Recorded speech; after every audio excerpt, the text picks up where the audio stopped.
तो G20 summit का आज पहला दिन समाप्त हो गया है, लेकिन अच्छी खबर यह है कि दिल्ली में चल रहे इस समिट में भारत को बड़ी उपलब्धि हासिल हुई है। G20 में नई दिल्ली घोषणा पत्र पर सभी देशों में सहमति बन गई है। प्रधानमंत्री नरेंद्र मोदी ने इसका ऐलान किया।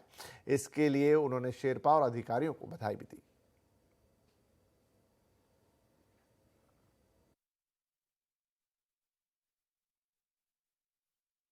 मेरा प्रस्ताव है कि इस लीडर्स डिक्लेरेशन को भी एडॉप्ट किया जाए। मैं इस डिक्लेरेशन को एडॉप्ट करने की घोषणा करता हूं। इस अवसर पर मैं हमारे मंत्रीगण, शेरपा और सभी अधिकारियों का हृदय से अभिनंदन करता हूं, जिन्होंने अथाक परिश्रम करके इसे सार्थक किया है और इसलिए वे सभी अभिनंदन के अधिकारी हैं। The declaration that the leaders have agreed on today focuses on promoting strong, sustainable, balanced and inclusive growth. It seeks to accelerate progress on SDGs and has come up with an action plan accordingly. It envisages a green development pact for a sustainable future. It endorses high-level principles on lifestyle for sustainable development, voluntary principles on hydrogen, the Chennai principles for a sustainable and resilient blue economy, and the Deccan principles on food security and nutrition, among others. The transformative and inclusive role of technology has been highlighted with a focus on digital public infrastructure. The Indian presidency's proposal of a One Future Alliance has also been noted. The G20 has reaffirmed the fundamental importance of gender equality and committed to halve the digital gender gap by 2030. The New Delhi Leaders' Declaration has 83 paras in all. All 83 paras have 100% consensus across all countries. There are 8 paras on the geopolitical issue, which is entitled Planet, People, Peace and Prosperity. All those 8 paras have 100% acceptance. All countries have unanimously supported the New Delhi Leaders' Declaration. This is one declaration without a single footnote and without any chair's summary. This is a complete statement with 100% unanimity.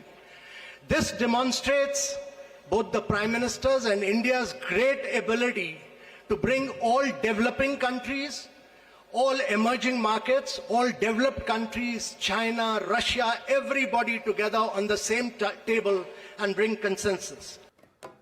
तो नई Delhi leaders घोषणा पत्र में किन बातों पर सहमति बनी है, इस पर वित्त मंत्री निर्मला सीतारमण, विदेश मंत्री एस जयशंकर, G20 शेरपा अमिताभ कांत ने डिटेल्ड प्रेस कॉन्फ्रेंस की और जिसके कुछ झलकियां आप अभी देख रहे थे। अब इस पर हम और बातचीत करते हैं। हमारे साथ जुड़ रहे हैं हमारे सहयोगी लक्ष्मण रॉय और साथ ही हैं यहाँ पर असीम मनचंदा। लेकिन पहले मैं लक्ष्मण आपके पास आता हूँ। कूटनीति के लिहाज से अगर देखें तो आज ये डिक्लेरेशन का आना, उस पर सहमति बनना कितनी अहम है भारत के लिहाज से, कितनी बड़ी कूटनीतिक सफलता इसे कह सकते हैं और किन अहम मुद्दों पर बात बनती हुई दिख रही है?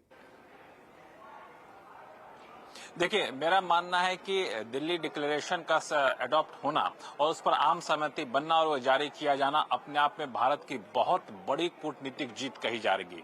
कूटनीतिक जीत इस वजह से कही जाएगी क्योंकि पिछले कई हफ्तों से या फिर कहें पिछले कई महीनों से G20 के अलग अलग सब ग्रुप तक में कम्युनिके जारी नहीं हो पाता था, साझा घोषणा पत्र नहीं जारी हो पाता था, क्योंकि वहां पे कुछ अहम मुद्दे थे जिस पर आम सहमति नहीं बन पाती थी। लेकिन आखिरकार तमाम जद्दोजहद के बाद, तमाम कोशिशों के बाद इसमें भारत की तरफ से बहुत कोशिश की गई, एक एक करके देशों से बातचीत की गई और आखिरकार एक घोषणा पत्र तैयार किया गया जिस पर एक आम सहमति बनी। जैसा कि हम G20 शेरपा की बात सुन भी रहे थे कि ऐसा डिक्लेरेशन जिसमें कोई भी फुट नोट नहीं है, फुट नोट नहीं यानी कोई किंतु परंतु इसमें नहीं है, और इस घोषणा पत्र को अडॉप्ट अडॉप्ट कर लिया गया, ये अपने आप में बड़ी बात है। और इस घोषणा पत्र को अडॉप्ट करने में सबसे बड़ी अड़चन ये थी कि घोषणा पत्र में रूस यूक्रेन पे जो युद्ध का मामला है उसको किस तरीके से जिक्र किया जाए। कुछ देश रूस के खिलाफ थे, कुछ देश रूस के पक्ष में घोषणा पत्र में बातें रखना चाहते थे, और आखिरकार बहुत ही संतुलित रवैया अपनाया गया और ये जरूर कहा गया कि युद्ध किसी भी कीमत पर बर्दाश्त नहीं किया जाएगा,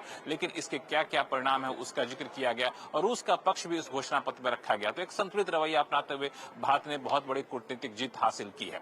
दूसरा जो महत्वपूर्ण बात है कि 6 कम से कम कह सकते हैं महत्वपूर्ण बात जो घोषणा पत्र में हुई, जिसका काफी दूरगामी असर पड़ने वाला है, वो घोषणा पत्र में विकास को लेकर के इंक्लूसिव ग्रोथ की बात की गई है। यानी जो भी विकास यहाँ पर हो वो सिर्फ कुछ चुनिंदा देशों तक सीमित ना रहे, बल्कि विकासशील देश भी इसके हिस्से में आए, विकासशील देशों की इसमें भागीदारी बनाई जाए, पर्यावरण का खास ख्याल रखा जाए, इसका जिक्र यहाँ पे इस घोषणा पत्र में किया गया है। इसके अलावा जो अलग अलग अंतर्राष्ट्रीय संगठन है, चाहे WTO हो या फिर दूसरे संगठन है, उसको किस तरह से फिर से उसमें बदलाव किए जाए ताकि छोटे देश, विकासशील देशों की भागीदारी उसमें बढ़े, इन सारे मुद्दों पर यहाँ पे बातचीत निकल कर आई है। तो ये मुझे लगता है कि इस नई दिल्ली घोषणा पत्र आने वाले कई सालों तक के लिए बहुत बड़ा एक गाइडिंग कह सकते हैं गाइड के तौर पर काम करेगा और आने वाले दिनों में देश अलग अलग जो कदम उठाएंगे उसके लिए कह सकते हैं कि एक बहुत ही कारगर डॉक्यूमेंट के तौर पर ये सामने रहेगा नई दिल्ली घोषणा पत्र। जी बिल्कुल, यही उम्मीद करते हैं। इधर लक्ष्मण,